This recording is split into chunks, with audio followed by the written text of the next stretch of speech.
Well, thank you very much for joining us today, Dr. Edward Pinto from Azim Premji University. It is August 8th here, 2024. We appreciate you taking the time and we feel honored to have you as a guest on this podcast. Thank you. And lovely to have you here. So we're just going to get started in a good way and acknowledge that I'm joining you from the unceded territory of the Secwepemc Ulu Nation, a nation of 17 bands here in Kamloops to Secwepemc. And we thank you once again for your signed consent form, and we will proceed with the 6 questions after, if you could just tell us a little bit about yourself so our listeners can have an idea of who we are speaking to, a bit about your positionality, as much or as little as you would like to share. But please do mention where you are geographically situated so our listeners are aware. Thank you. Yeah. Thank you. It's my great joy to join you all in this podcast. My name is Edward Premdas Pinto, but you can call me, Pinto. That's how I'm saying. I'm known as Premdas in my activist and practice circle. So I come from the southern state of India, from the coastal village that is Karnataka state, and a village very close to the township of Bangalore. So my mother tongue is Konkani, then I speak my state language Kannada, then I'm brought up in a multicultural setup. Also, though my surname denotes a Christian religion, but I do not practice any religion now. I am in a multicultural context. I am married to a Hindu woman. So we have a multicultural and interreligious, I'm saying, home where we try to understand each other. So that's the context that I'm coming from. Yeah. So the my long years of work has been with several marginalized communities in India. Primarily, I would say the Dalit women, where the which took me there was the intersectionality lens of I would say caste based gender violence. Sometimes people refer it as gender based caste violence. It's either way. It's basically Dalit women who are at the crossfire of caste based violence or caste based discrimination. I'm a lawyer by training. I also have human rights law education training. So as an academic and about several disciplines of academic disciplines inform my work. So I'm a philosophy student in undergrad. I'm a social science student at masters. I did my law. I'm a public health graduate by my doctoral work. Yeah, and a human rights lawyer by my profession and my involvement in the society. So this is about me, about 30 years of work, and recently, as a part of my academic and practice journey, I am in a university which encourages both practice and academic teaching together. That's where so that is the Azim Premji University in Bangalore. Okay, lovely. Thank you so much. We know we're going to be drawing upon your rich expertise today, and you've worn so many different hats. It's lovely to see the interdisciplinary background that you have, not only from lived work experience, but also from your theoretical and your rich context in your research. I did notice you've written several publications, beyond 75 in multiple languages, and I really do applaud you for all the great things you have done already. Just it's just amazing to have you here. So with that, we'll go into the questions, Dr. Pinto. So the first question we have for you today is, how do you understand social justice in your discipline as a senior faculty member? Yeah, as I told you, my drawing upon the understanding of social justice and also comes from several, I'm saying from interdisciplinary lens. So the discipline of social sciences, philosophy, human rights, law, public health have informed my work. So you see, theoretically, social justice has been conceptualized in different ways: fairness, access to resources, distribution of resources. Then you have access to opportunities, number of those things.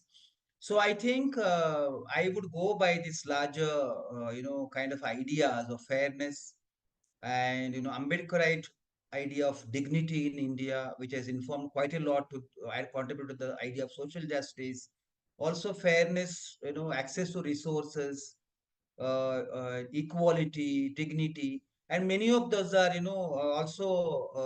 also summarized succinctly in the preamble of Indian Constitution as social justice, as political, economic, social. Then you have equality, dignity, also the solidarity, the fraternity. When there are multicultural context, respectfulness and dignity is part of the social justice. So a number of those things put together has formed my idea of social justice, I would say. And that which I have also my practice of being a lawyer, of being a social justice lawyer and human rights activist has contributed and confirmed my ideas about, these various nuanced aspects of social justice.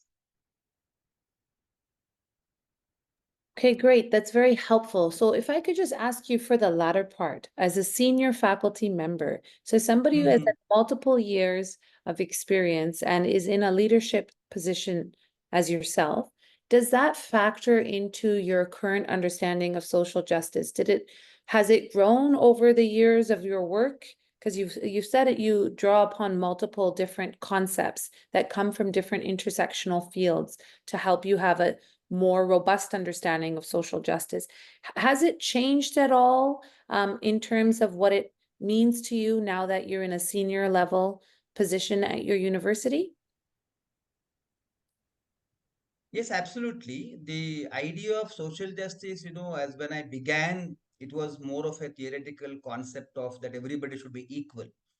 But as you get into the world of, messiness, where you confront unjust structures, you understand various aspects, how these unjust structures are, nurtured, how they are kept up, and what are the different ways, for example, injustice or social injustice or inequalities practiced. For example, let me begin with give you a short example to make this clear. So I began with my involvement with the one of the greatest, largest social movements in India, this Narmada Bachao Andolan, which brought together tribals to demand their, right to rehabilitation, right to stay, right for their home, right for their livelihood when they were displaced by the various dams, especially the Sardar Sarovar Dam in Gujarat. That was where I informed about, what is the meaning of social justice. But when I got into the work of organizing Dalit women, where we understood that there is a caste-based, discrimination, untouchability, but we didn't know what are the structural ways it is expressed. So I discovered that, the caste discrimination is not only about not sharing, cups equally in the tea shops or, the barbers or the in saloons not have the Dalits do not have not having entry or Dalits not having temples. So how does it manifest in the communities and especially for Dalit women? So you see Dalit women do household chores. So the untouchability they experience is at the time of at the place of fetching water. They're not allowed to fetch water from the wells. They have to wait in queue. Sometimes they are beaten up if they go ahead. It also gets fetched in the ration shops or where the fair price shops are there. You can't be in the first in the queue. There are sometimes cannot stand in the public transport. You have to be either unloaded sometimes because for the to give priority to the others. So what we understand is as you get into this world of understanding where injustice or inequality is practiced, my idea of social justice has got refined. It is not only conceptual, but also that there are structural ways how this social injustice, if I can coin that way, is perpetuated, and the battle has to be fought there, in confronting those structures. So I would definitely agree with you that over a period of time, the nuances of of understanding social structures, political structures, economic structures, cultural structures, ideological structures, how they shape up society, and how they encapsulate and perpetuate social justice are different in different contexts. It is different for tribals, it's different for Dalits, different for trans persons with whom another community with whom I have engaged very seriously. It also, it's different for the people with disability. So I would say, yes, definitely it has grown as I have encountered different situations, different communities, and also have a deeper insight into the structures which shape and and perpetuate these social, I say unjust structures. Yeah.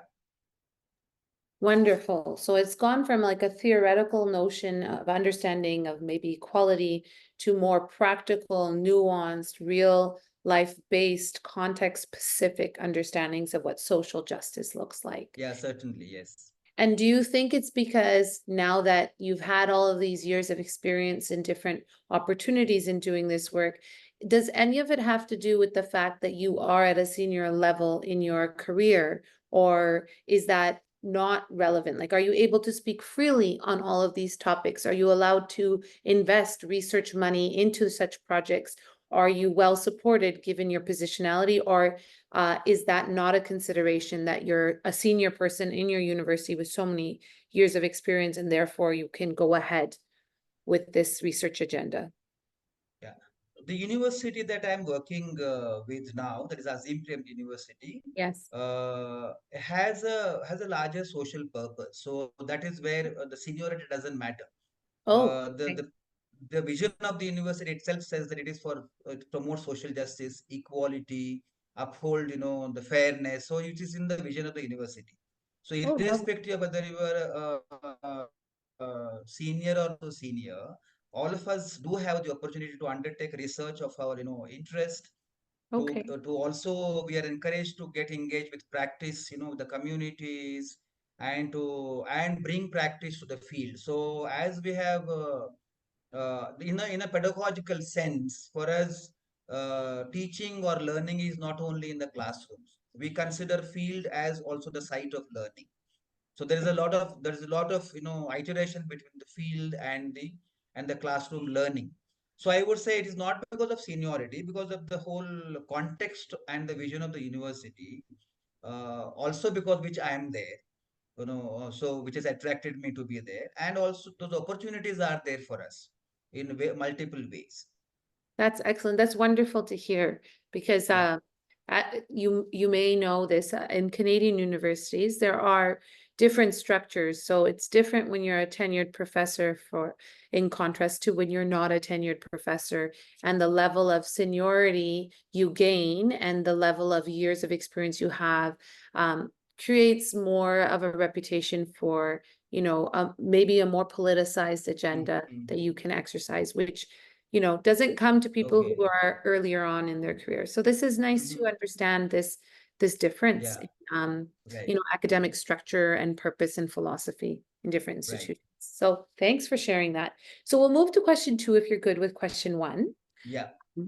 Question number 2 is, what, if any, are the social justice issues you have encountered in your area of expertise? And I know you've shared a few of them, but if you had to highlight your top 3, what would they be?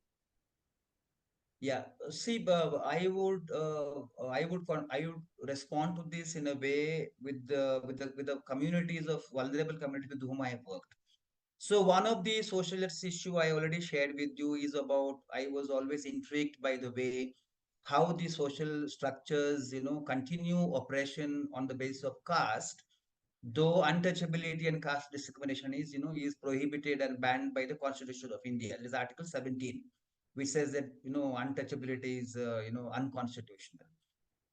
But we know in practice societal structures take a long time to change. The constitutional morality is a kind of vision document for you to reform and refine your social structures as well, and that is taking quite a lot of time. Within that thing, what attracted me was the issue of gender. The intersectionality lens brought me, how do the men and women, though belong to the Dalit community, experience caste-based discrimination differently? That is what the gender-based or caste-based violence on women is what became my key theme way back in 1999.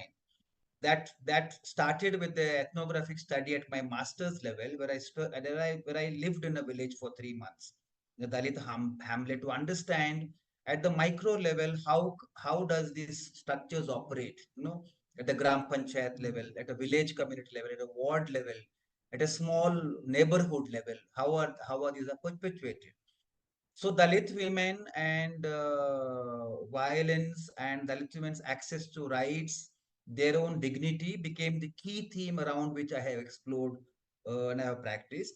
The second community that I was involved with, I said the tribal community, who generally are living in a natural rich resources, but often are target for mega development projects, may it be highways or the eco resorts or dams. Number of those things are, I was involved, that informed me about the how the policy level, democratic, in a democratic setup, the policies themselves displace people and make you homeless, and how your vulnerability becomes a quotient or a factor where you are not able to resist those big mega forces.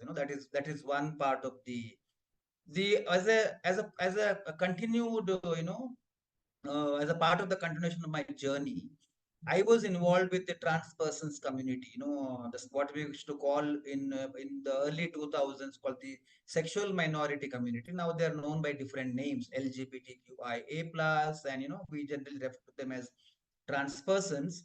And how as a community, not only identity is one part of their discrimination, but how the social rights, access to education, access to water, access to housing. For example, they do not get any house on rent in Bangalore. Nobody gives them a house on rent. Then employment, all this becomes factors where the injustice or social injustice continues. So these are the major three, let's say, community wise, which have informed my understanding, where I could contribute a bit. And there's a fourth one which became my academic, theme. That is the health rights, which was I was passionately involved for the last 25 years, which also became my research for doctoral research. That is, I did about my research on understand litigations in India around healthcare, and how does it inform policies. So that was my research, which became a book later called Health Justice in India, which is published by Springer. So this domain has informed me as a thematic domain. How does all this caste, gender, gender identity, your religious identity becomes a factor in a theme of integral theme of your life called health, in accessing healthcare, in availing healthcare, where you are discriminated, where you are, thrown out of the hospital, or where you are not given adequate care, or where you are made to run around from hospital to hospital. So how a medical profession, healthcare profession, which is elite, carries those biases towards the vulnerable community who is coming in need to you with a very, very emergency or critical situation of need of healthcare. So these are the areas within which from which I have learned a lot, and also I was able to contribute to these domains. When the larger, how do you bring about fairness, what is the meaning of instituting equality, how do you then create equal opportunities, how do you confront unjust structures, how do you navigate. These are the things that that has I think made my social justice understanding more in depth, I would say. Okay. So Dr. Pinto, you've mentioned a couple of things that I just want to quickly follow up on, if that's okay. Yeah. You've mentioned the concept of dignity a couple of times. I would like a Mhm. little bit of elaboration on your understanding of that. And I also would like to understand how you well, let's start with that first question. How do you Yeah. define dignity? See, the academic definition of dignity could be, understood in different ways. You can get Amartya Sen's concepts, dignity as freedom, or number of other ways of doing, or equal opportunity. But what does it mean from a bottom up perspective? What does dignity mean has to be seen from the experience of whom we say are the subjects of, of discrimination. For example, in the case of Dalit woman, you will not be able to give a definition to that. But what does she experience? For example, uh, when a Dalit woman goes to a primary health center, what kind of a words and language and interaction that she encounters in a primary healthcare center, not only from a elite medical officer, elite I would say because that is the elite profession, also from a nurse who is that profession is not so elite, but also from a subordinate health worker who belongs to the other community.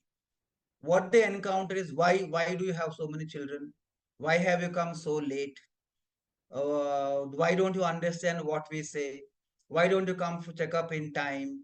These are the, and so these are, so the communication and the language itself is loaded with a sense of, what we say, exclusion, which makes you, that you are not welcome, that you gives a sense of shame, that gives you to make you feel that you are not equal. Nobody is telling you in a verbatim that you are not equal, you are not welcome here. But the way that you are treated, and the language that is used, the body language, the tone and the tenor of your voice, everything tells you that you are basically not welcome here. Same thing happens to a trans person. You do not even if you have money, if you do not have the courage to go and ask for a rented home, because not because that you do not have money, the money is not the factor. By your appearance, how people will treat you, and how that has historically been conveyed to you, that you are not welcome, all those plays factor to say that, okay, you feel ashamed of yourself, you feel shamed publicly, and you feel in that sense indignified. So that is how the, I would say, way of coining dignity. Of course, it could be abstract level sense. Words can be said about, there was unfairness, there was inequality, but it is different from saying that person A went to a health center and was verbally abused, and she had such a sense of shame and indignity that she never went back there again. So this is an experiential way of coining, or arriving at the idea of dignity, which Right. is, I have learned a lot about this from Dr. B.R. Ambedkar, who is one of my lead icons who I follow for inspiration. Coming from the same Dalit community, then how he was treated, so he was able to articulate it in a very, very scholarly manner, Wonderful. and also give shape to the pathways how to resist that. Okay, so that is where, if there is more questions I can answer, but I think this is what I understand at this moment, as I could Wonderful. coin, articulate dignity in this sense. Okay, wonderful. Thank you. It sounds like your conceptualization and practical understanding of dignity might equate to something called microaggressions here in the West. We really talk about the passive aggressiveness in the Western culture, where people use body language and tone and indirect Hmm. communication, or this sort of exclusionary undertone or deficit attitude towards people, as a means of trying to make it an uninviting space for them. And it's usually seen as microaggressions, which we coin as a form of discrimination here as well. So very interesting. Yeah. I think that really well connects. Thank you for expanding on that. And the other question I have, it's maybe a little bit larger, but I'm going to ask it anyways. You had talked about how sometimes in the tribal communities, they they are displaced due to public democracy-based decisions for, I guess, capitalism. Basically, in the name of capitalism and economic prosperity, the nation displaces tribal communities for their own economic profit. And I wonder if you have a short comment to speak to the space of democracy within India and what that means for those who are most vulnerable or marginalized in tribal communities, or any of the 4 different communities you've spoken to. Yeah, I think I understand the question. It's Mm-hmm. a bit, dense and heavy question. Yes, So, in the current socio-political context of India, of but course. I would say that I think the democratic space that has been shaped by the by Indian Constitution, Yes, which speaks upfront about social justice, political justice, economic justice, equality, dignity, fraternity, all that yes, have actually been instrumental in providing space for all these communities to to organize and to come out and to raise their voice and make themselves heard, and also to exercise the citizenship. That is the bottom line that I would start with. So I okay, would definitely very much value the democratic space that we have enjoyed in India for so many years, okay, and especially the footprint of Ambedkar is very much there. yes, That the way that his constitution has been shaped. Of course, like for example, many things are not stated in the in the constitution. You would say that the untouchability has been very as a factor. Axis of discrimination has been completely, it's constitutionally, you say, banned, or it is said unconstitutional. But every community's vulnerability factor or axis of discrimination has been not been stated. For example, the trans persons or LGBTQIA community, we explored it quite late. Oh, I'm saying that is a situation world over. That is yes, what the human rights lens and the spirit of human rights and the constitution has given us. At least it's like a torch. yeah, Somewhere it reaches sometimes later. Similarly, the issues of tribals, for example, or what we say Adivasis in India, the indigenous persons have not been stated. But all the same, the spirit of the constitution and the principles on which it is built definitely provides a scope for everyone to speak up and to call out violations, yeah, and also to there is a pathway where do we want to reach. The equality and social justice is the pathway to go, and dignity and well-being of everyone is stated upfront. So that I think is very interesting. And Article 21 of the Constitution, which is speaks about life of dignity, so that is where the dignity is defined. So through lots number of cases which has so 21 has become the fulcrum of the idea of dignity in India. okay, So that has provided us the wherewithal, or or the mechanism to deepen democracy in India, and also to strengthen citizenship. So it is not a finished product, but I right, would say that is the big struggle that we have now. How much of this spirit that we still uphold, safeguard, and preserve, because right, world over we know that the regimes are leaning towards not so democratic systems of governance. right, There is a capitalistic regime which is over imposing, or also informing authoritarian regimes. There is a nexus between the two that we all know. So the right. challenge of Indian citizens now is to safeguard what we have achieved, Mhm. to preserve it, and to see and use these pathways to further the idea and the project of social justice. Great. I think this is a wonderful segue into question number three, if you're okay with that. And number three is, what are some social justice initiatives that are occurring in your discipline to help build awareness and or address social justice issues? Yeah. See, I would respond it by saying there are different initiatives that are already prevalent in India, right? They are not new. We have borrowed, or we have built on a lot of that has happened earlier.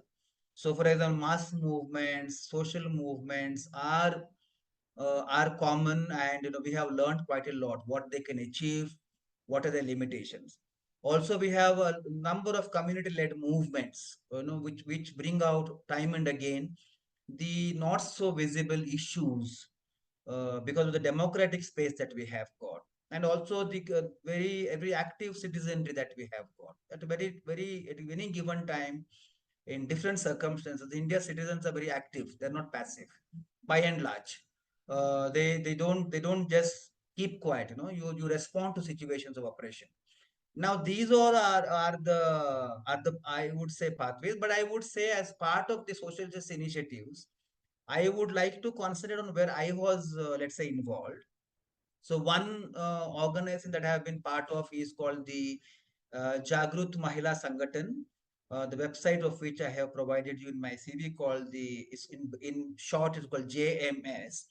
It's a Dalit Women's Collective which addresses their issues of human rights violations, and there is a certain pathway that I will come to it later. So it is a now 25-year-old organization which is community based in North Karnataka, northern part of Karnataka, district called Raichur, which I was a co-initiator of that in 1999. I lived in the village for about 7 years. So we built Dalit women's leadership. So it is now wholly taken over by the community leadership who are neo-literate. Some of them are literate, not, I'm saying not academically, literate in that sense, but they lead this collective of 6,000 Dalit women who fight day in and out for all that we spoke about so far, about where the dignity is compromised, where their social rights are violated, where they are not respected. So they are a, so to say, a political force in that district. This is one pathway. There's a lot to say about this, but I'm just saying that social organization, which is not a funded or non-governmental organ, it is a community initiative which lives on community contributions with some support from us. I'm a mentor still 25 years down the line. It survives and it carries that thing forward. The second institution I was part of was a public health institution for about 8 years in Bangalore, where I could exercise my human rights perspective. You see, this institution is called Society for Community Health Awareness, Research and Action, in short, SOCHARA. I was heading it for a while, for about 7 years, where we looked at how are the health rights violated in health institutions, in the communities of people of Muslim minority, of trans persons, and we're able to hold huge, advocacy events, engage with the state, how to reform the public health institutions, how to ingrain respectfulness and dignity in the care that they, provide, and plus the, of course, in addition with along with the institutional reforms of making services available, quality of services, all that. So that was the second institution. The third institution that I was part of in Delhi, where I went for my doctoral work. It's called Center for Health and Social Justice. So the name itself, denotes why I was there, and I headed the health portfolio, and I got the opportunity to work in around 8 states, being in Delhi, and I also got international perspective to be connected to the international community of practitioners in social justice and accountability. So I coordinated the secretariat as a global coordinator of a community called COPASA, that is Community of Practitioners in Accountability and Social Action for Health. It is a 50 countries wide network of practitioners. So what I would say in nutshell, in summary, the story is very long. From the community, the village level where I lived for 7 years, and towards the end for 7 years where I spent in Delhi, this gave me a kind of vertical view of the various governance structures, various communities, state and village, the provincial, national, and international. How not only how the social injustice or no unjust structures are shaping up, but also how people are navigating. What are the pathways that they're adopting? How they're coming together, some and various strategies they're using to engage local governance, local communities, administration at the provincial level and the national level.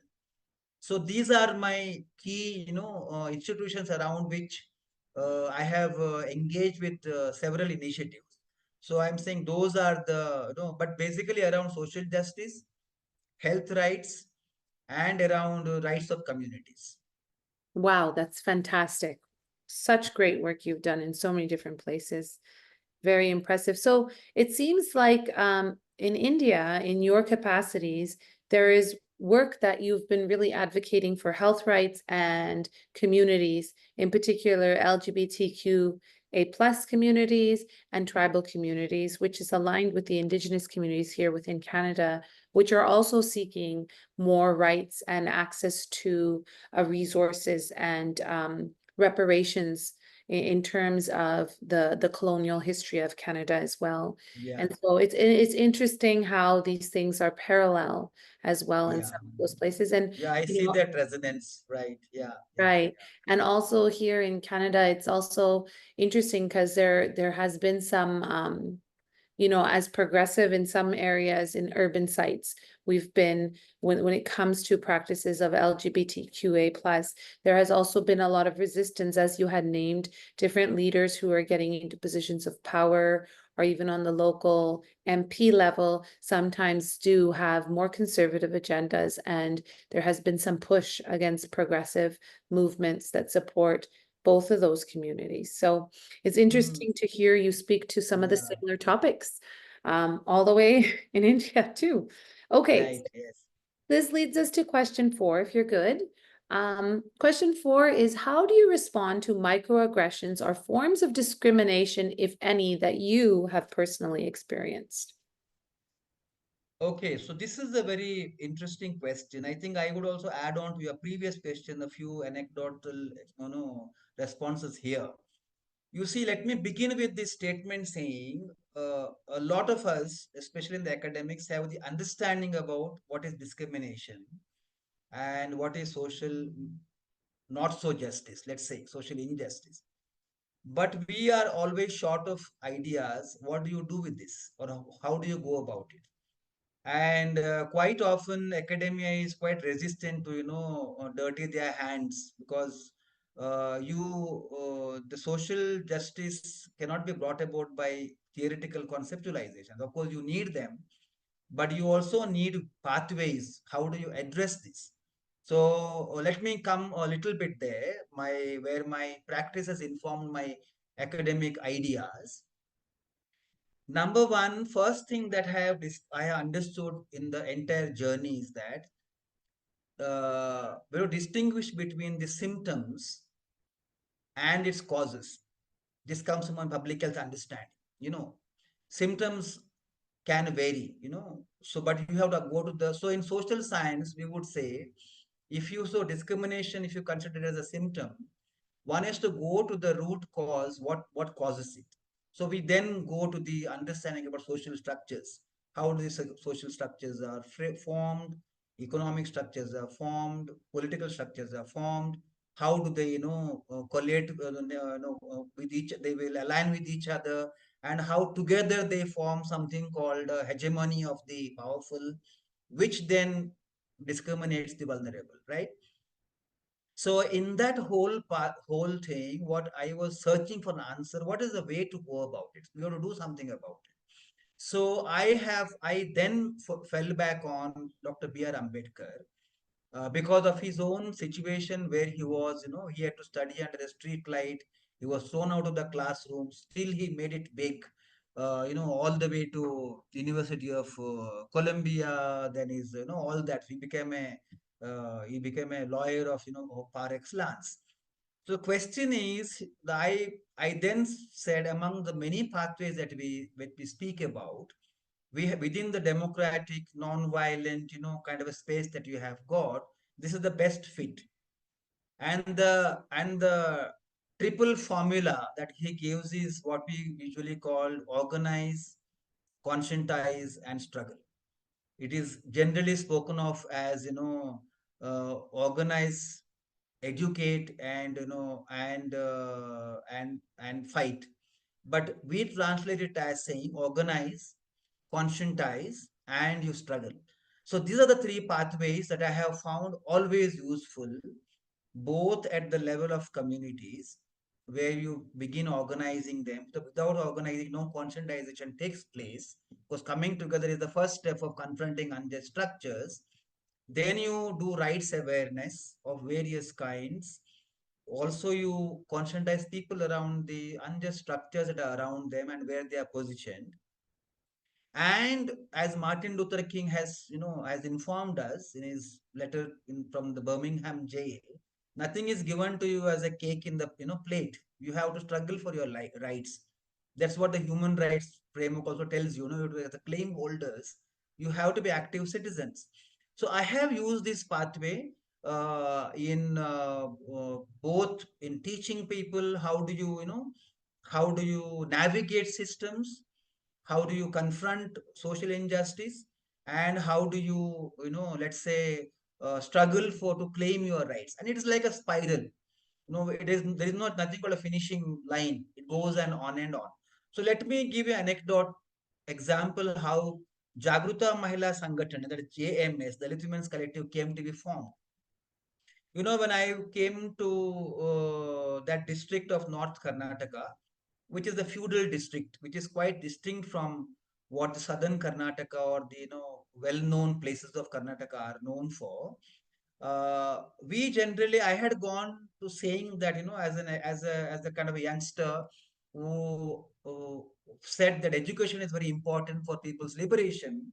So I had gone with the project in my hand to do informal education, identify those who are dropouts, those are child laborers, bring them to the mainstream of it. That was my idea, of empowerment. I spent along with my team. I put together a team then in 1999. We were going to the villages, meeting with Dalit women, Dalit communities. We discovered the issue of something else. Everywhere, Dalit women were not able to come out of their house even to spend a few minutes to talk. Then we were finding out anecdotal instances where every other village has an attack on Dalit community on the pretext of saying that one of the Dalit boy misbehaved with the upper caste girl while going to a school, going to a college, or at the workplace. So we find this or based violence uh, which is perpetrated by the upper caste on Dalits. And there is one incident that happened that actually set off on a different note altogether. One Dalit woman was completely paraded nude, stripped of her clothes, and paraded for about a kilometer by the upper caste community in a distant village, on the pretext of saying that she was instrumental in a Dalit boy eloping or running away with the upper caste girl, both while going for work in the fields. All are poor agricultural laborers, but this was a pretext. And that began, she was beaten up very thoroughly. She was almost on the verge of death. And that incident actually, the women took note of and said that we should do something about it. And that is where we went and stayed with the household for a whole day with a group of women. And then the women started saying, this is happening in different forms in every village. And that is the time that they started speaking about it. And then what do you do about it? So we said we found no other formula. Then you say you have no muscle power, you have no money power, you have no land. The only power that you have is the mass power, the people's power, and that is where the idea of coming together as a collective to address violations has actually took shape. So what began with around 300 women now is a 6,000 women's membership based organization, which is able to now identify, also go and negotiate, not only negotiate, sometimes confront the highest authorities, elected representatives, members of parliament, and say that why things are going this way. That is the one part. How did they stay together? So the staying together is a very, very, very crucial question, because there are people, there are things which put them apart. So the human rights awareness of rights, Ambedkarite ideology, that dignity became very important aspect of the fulcrum of rallying them together, identifying small and big instances of human rights violations, and confronting them. So being on the street to break the silence became the second pathway, of educating them and also continuing their organization. And of course, in different ways, entering the gram panchayats, entering the public health center, primary health centers, entering a MLA's office, deputy commissioner's office in a district became the way to capture what we say, seize the public space where you have not had entry so far. And the struggle, what we call the last word struggle, made demanding the unpaid wages for three years pending wages from a landlord to entering a deputy commissioner's office in huge numbers, demanding, wages, work, housing. That became the whole struggle path, and all the three work like unison. I would say I am just giving you this this kind of this pathway that I have adopted, and which has helped me in every situation, in be it health, be it the issue of trans persons, be it the issue of tribals, be it the issue of Dalit communities. Dalit community is something that I have worked for longest, for the last 25 years. That has helped me to, conceptualize, re-understand, deepen, refine my idea, to understand the various contours or nuances of social justice, and also to find newer pathways to go about that. So I would leave it there. I think it is a kind of a there are many examples of which I can quote from all these different fields. But I gave you one example to exemplify this. What is the pathway that I have carried to confront and address what you call microaggressions? We don't use that word so much in India. We use, discrimination or violation of human rights, or we say oppression, exploitation. All these different words are used here. Right. Okay, well, thank you very much, Dr. Pinto, for a very illustrative example of how to deal with these forms of discriminations or violations of human rights, as you said. But just to be very clear, you yourself personally have never experienced any form of human rights violation or discrimination in your own life, have you? Yeah, so reflecting a little bit on my life, let me Yes. say yes or no. Okay. I was privileged not to be exploited too much, but I come from a family where my mother is an agriculture laborer. So I'm saying very poor household. We were landless. We had only one house and few cents of land. So daily I lived on some of my mother's earning. My father was he worked as a houseboy in one rich man's house in Bombay for paltry sum of wages for many years. He was not paid much. So the question is that did we face that kind of in that situation of poverty? I have seen where my mother went to work in the fields, and as a boy, when I got holidays, that time the wages were given in grains, not in money. So you have a one day work in the agricultural field. You were given that then was about half a kilo of rice, or 1 kilo of paddy, the unhusked rice, and that was my job to collect. So I have seen quite often when I went to collect these, what was the wages in the form of grain from 5 uh, households of landowners. They just turned me away several times. Come tomorrow, come day after. There is also one person who said that you are not the one who worked. Your mother should come here. All this. So basically, that was my childhood experience. But I would say, as a male, I didn't have to go through a lot of these kind of operations. But what experiences my household faced, my father was paid start for 40 years in a household, and when I was born, his wages was 5 rupees at the end of 40 years. He began with 50 paisa. So that was hardly enough to even survive barely for a day, even then, so it was my mother who was the breadwinner. So I understood how the issues of discrimination happens there. This is one part. The second part is because my father was absent from the household, he was away to earn his livelihood. It is as a as a woman headed household, we experience how the men behave in the surroundings, the aggressions of men. Sometimes my mother was a generous person. Even if she did not have, she used to lend some money. But when she was herself was in need, I have seen instances where she went to get that money back. She was brutally, verbally abused. So I have found that kind of a situation. But I would say, from a situation where I was born, we had a fairly kind of a existence, or living, where we could address this. We are not so helpless in that situation. We had a community to fall back on. Then we had some sort of education. My mother was fifth standard educated in 1930s, so she used to read.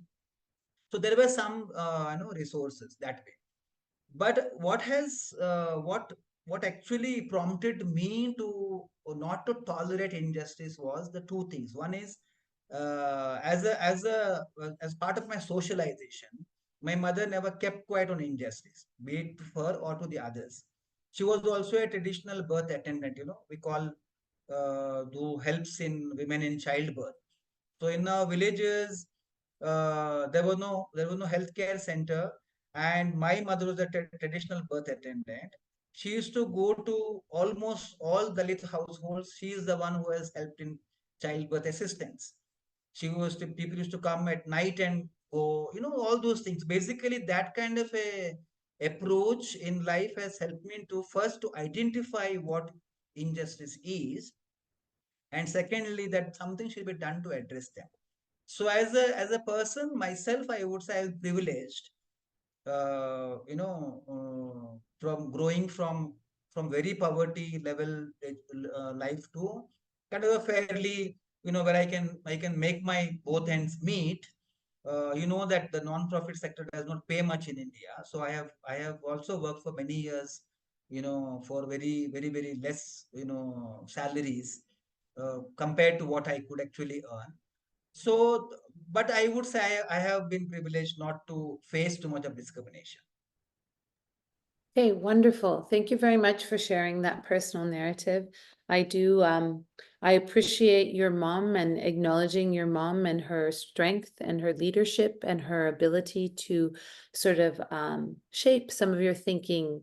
And, it's important in social justice work often to think about where we get our passion and where we are, given the drive to move forward, because many people helps push us forward and do the good work that we do. So thank you for taking time to acknowledge your family, Yeah. and the community that supported the family as well. It's lovely to hear.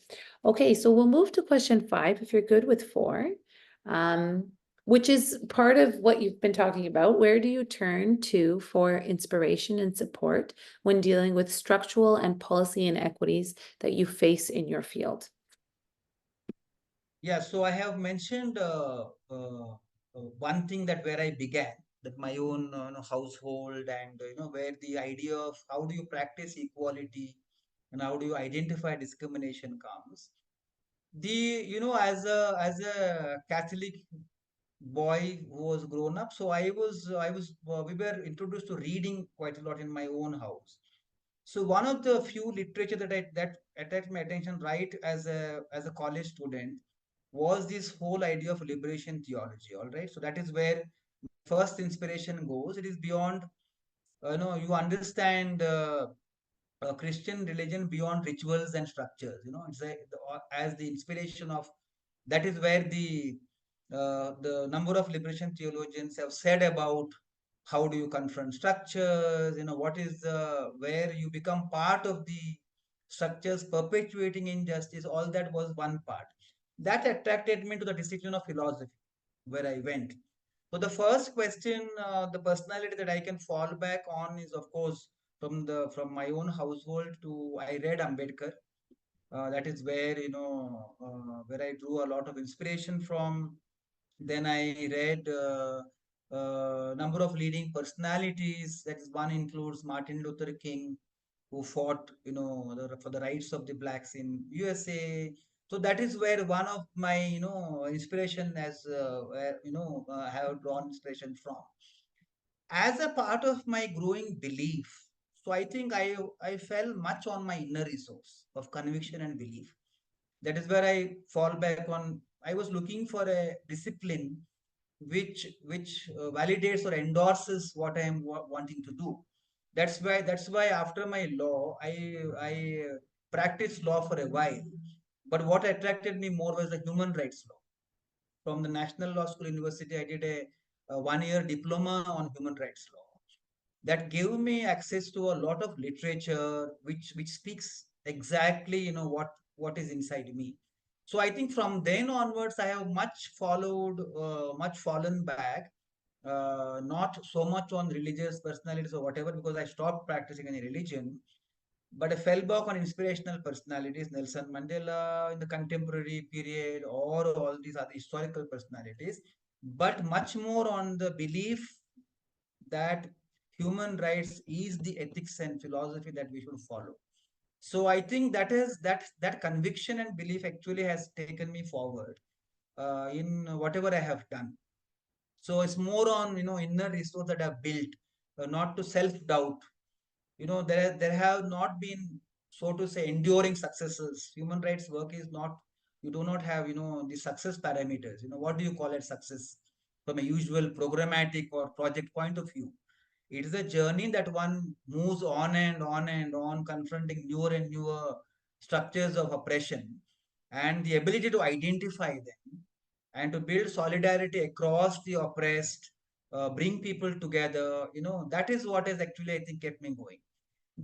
I would say, I would add one point. What has actually kept me going is my connect with the community. So I can very strongly, confidently say that I had the unique privilege of living in a village for about 7 years, understand Dalit women, Dalit communities in depth, which no education institution can provide you that insights. I was working almost 20 hours a day for those 7 years. Second part is when I became the director of an institution at public health institution in Bangalore. I had the privilege to travel around 25 districts of Karnataka, of the 30 districts, and also interact with the communities of various communities where there was a maternal death, child death, malnutrition, where we got an instance of in the paper saying Dalits were not ill treated in a hospital. And the third, when I became the director of health portfolio, health unit in Center for Health and Social Justice, I got the privilege to travel around 10 states where the projects were happening around building awareness on health rights, building leadership. So what I'm trying to tell you, this connect with multiple communities of multiple locations and multiple cultural contexts actually kept my fire burning all the time, and it has never gone down. So I had some difficulty when I joined my academic institution, with the responsibilities.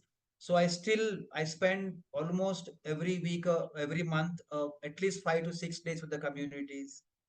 When the semester break, I make it a point to spend with this JMS, with Dalit women, understanding the issues. So I would say that connect to the real world, how things are changing, what is not changing, how political systems and the nuances or the ways discrimination is practiced is changing. That actually has kept me going in this conviction, and and that is the inspiration, that something should be done about it all the time, because it's like a spring. Operation is like a spring. If you don't keep it pressing, it will spring back. So the whole idea is that you have to keep these hegemonic forces under control. And how do you control, how do you keep under pressure, is by organizing mass movements, getting people together, continuous human rights education, and find different pathways to confront micro or macro, systems and structures where these pathways of oppression are embedded. That is what I would say is my learning and my journey. That's wonderful. Thank you so much for sharing more about your inspirations and where you draw your support from when you are addressing inequities in your field. So this brings us to the last question, Dr. Pinto. It's question number 6, which is, what are some possibilities / recommendations that you have to help promote social justice education in your discipline? So how would you continue moving all of the great things that you're doing forward? Any thoughts? Yes, couple of things. So I joined academic institution, not so much with with the flavor for academic teaching, but my key driving force was to engage youth. And in the university of this kind, where I am working in Azim Premji University, brings students from about 25 states, and there is a special provision to get rural students, girl students with additional scholarships, with additional points for them to get in. So you have a mini India in our university. So that was one of my. So if you want to, you meet students from the most marginalized communities who have made it to the higher education. So this is the place where you one needs to be there. So this is one. Now, what are the pathways that I myself practice and what I think is important for any academia to let's say to promote social justice? So I would say first of all, the lens of social justice is important. Social justice cannot be only a subject matter of a few hours. So the whatever we do teach, the syllabus that we craft has to be crafted with the idea and the lens of social justice, which means the idea of dignity, idea of fairness, idea of access, inclusion, participation. All those becomes the key components, how you conceptualize your course, which readings you choose, which readings you do not choose, and what kind of ideas that you allow students to debate and engage with. So this is my first thing for a larger reform in education itself, and for us teachers. The second one, I would say, the lens of intersectionality is very, very important. More and more, the sciences and educational disciplines are becoming very in silos, with the view of specialization, super specialization. Of course, there is also a kind of a current where interdisciplinary lens is growing, but it is also countered by a lot of technical education which is in silos. So I would say this interdisciplinary lens, which tells you to understand various intersections of oppression, exploitation, marginalization, gender, caste, class, or patriarchy, or you say rural, ethnic, all that. Even an engineer who is doing engineering should understand, for does the technology that one contributes to reaches the poor, and how can you make a technology which is more accessible to the poor, the larger toiling masses, people who are working, and not only to aid and accelerate the capital accumulation. So this is some like, how can you create a machine which can help a street vendor? No one has done it. How can you develop, design a machine to help a farmer, to reduce losses and have more profits, at least make a living.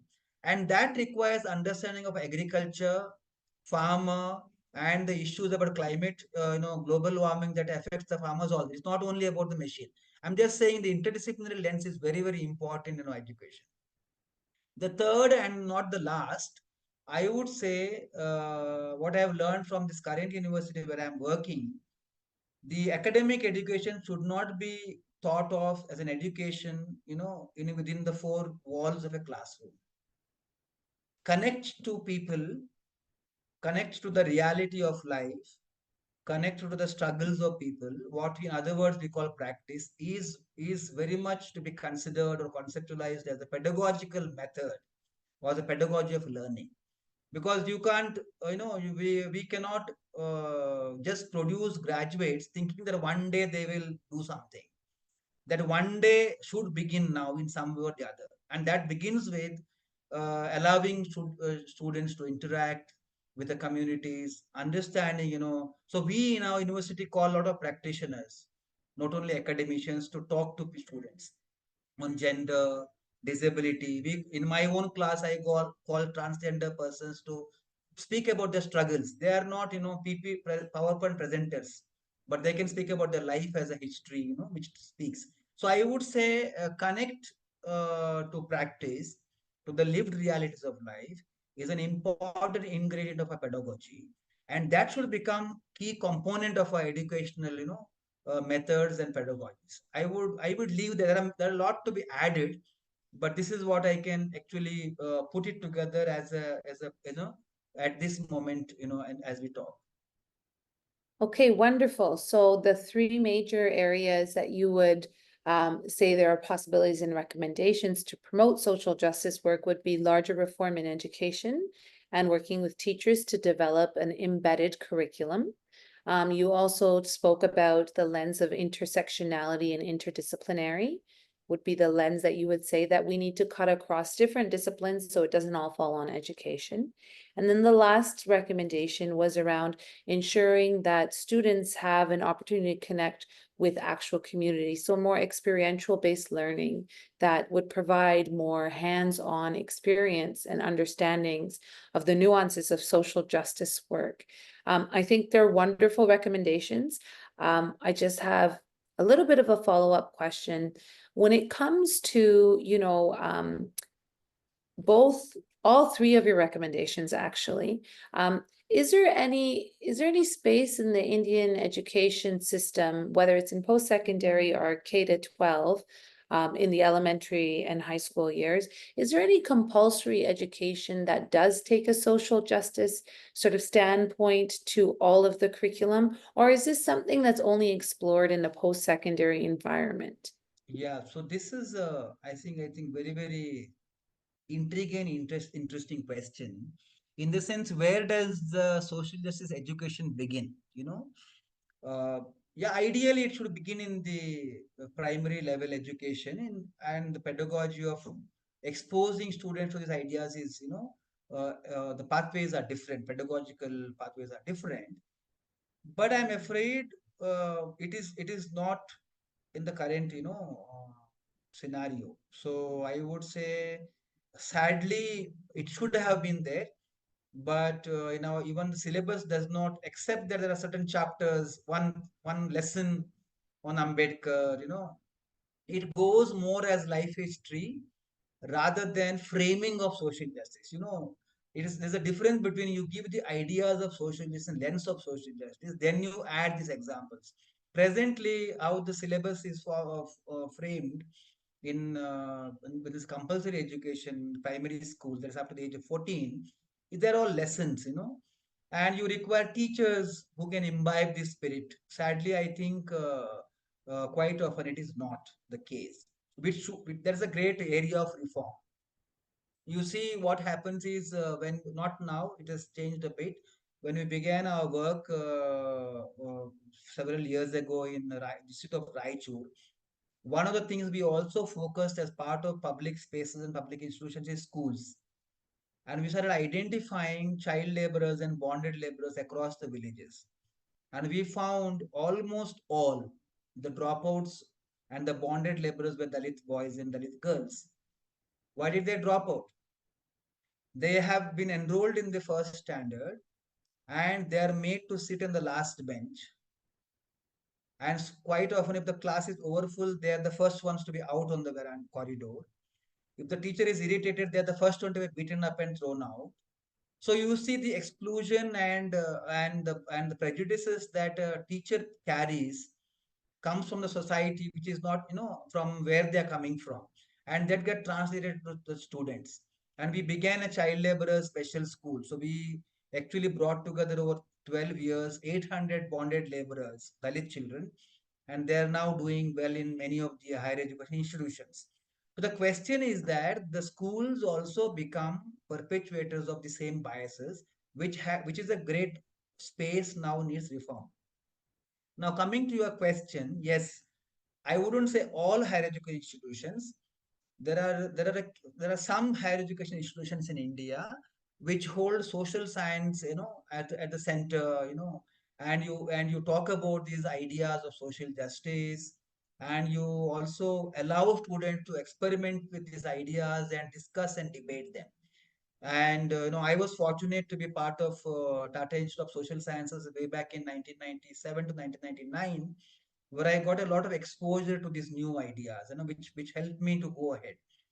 But sadly, many of these spaces in the higher education institutions is now also shrinking, because the overarching, governance and the lens of, hegemonies are coming back in different ways, and the curriculum, syllabus, governance in institutions is changing.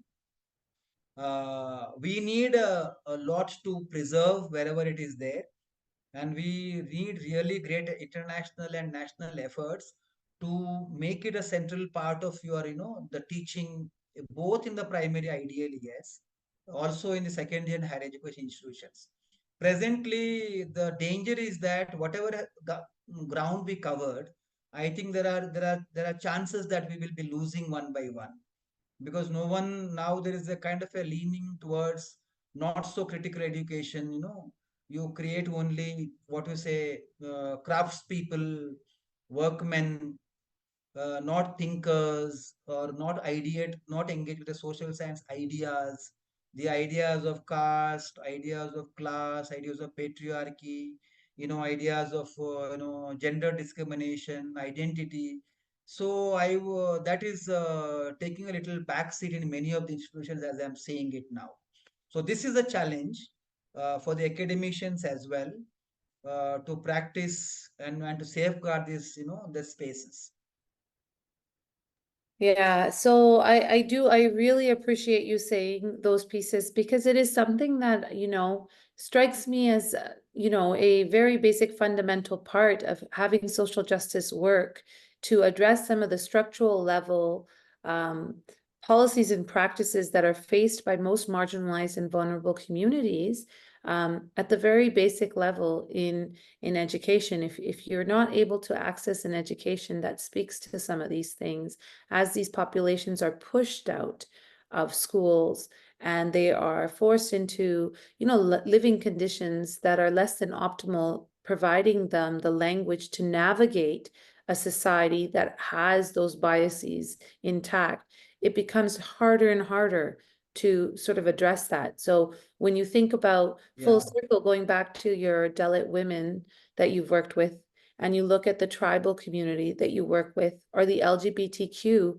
if those communities are at risk for not being in schools and not able to advocate for themselves, that's where the missing link is. So you have a Right. whole bunch of Absolutely. people who are suffering this high level of oppression in those very communities that need to have had the opportunity to learn about what is injustice and what is actually part of their rights and how do they advocate for themselves.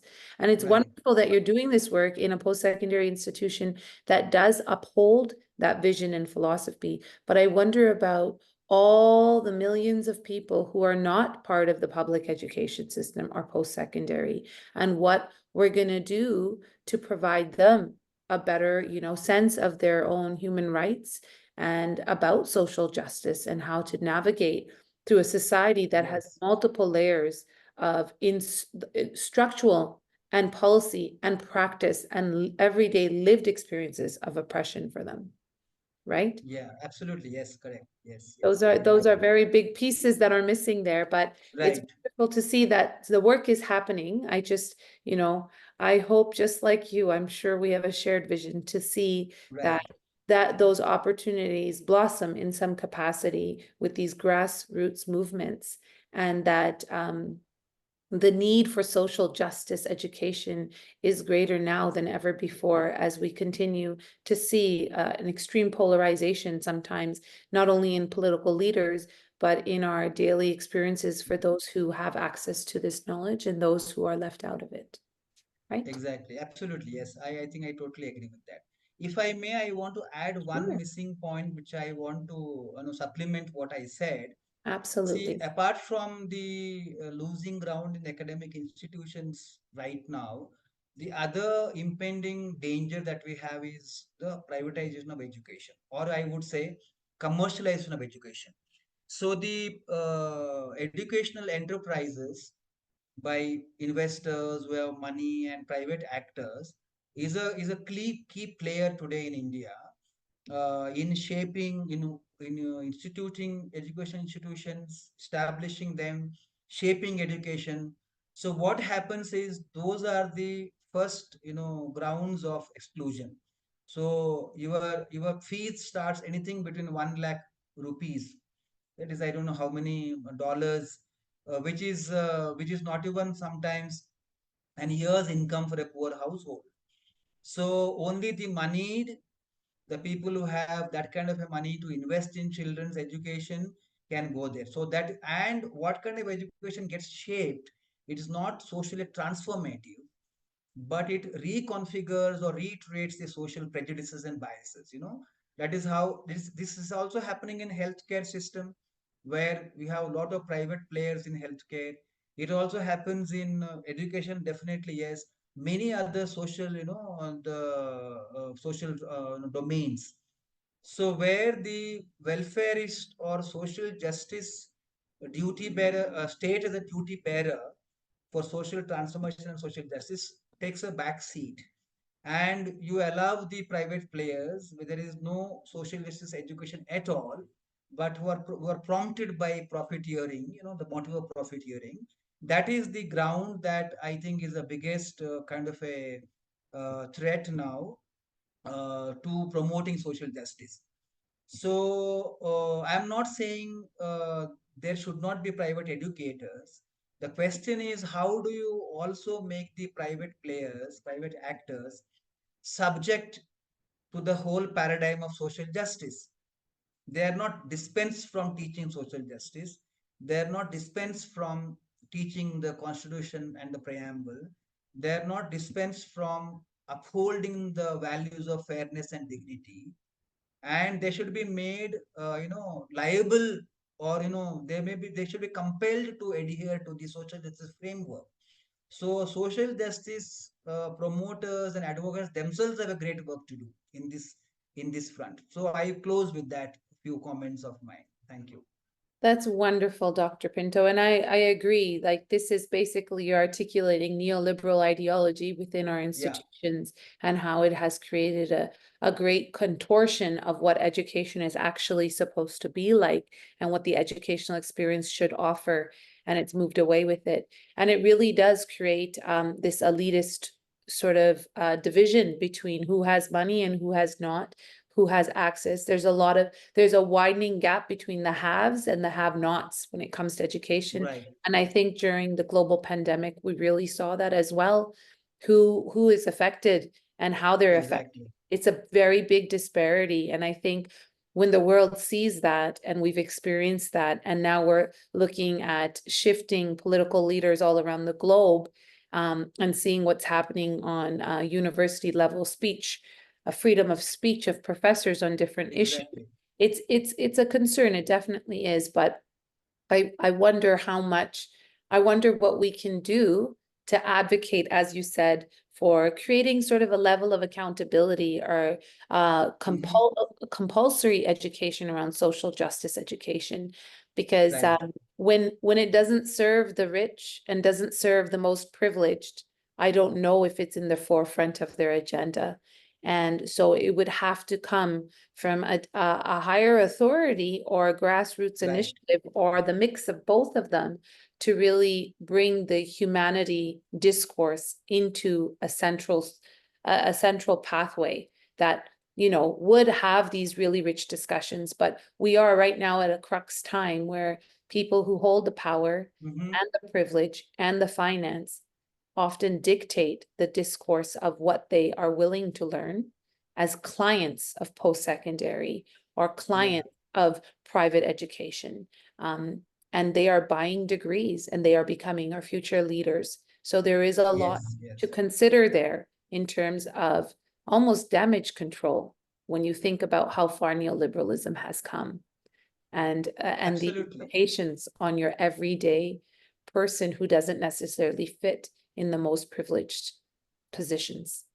Anyhow, Yeah. thank you very much for your time. We've taken a lot more time than I anticipated, but I really appreciate your wonderful insights and you joining us all the way, from India. And I really, really appreciate your great work that you're doing. And I hope we have an opportunity to connect again.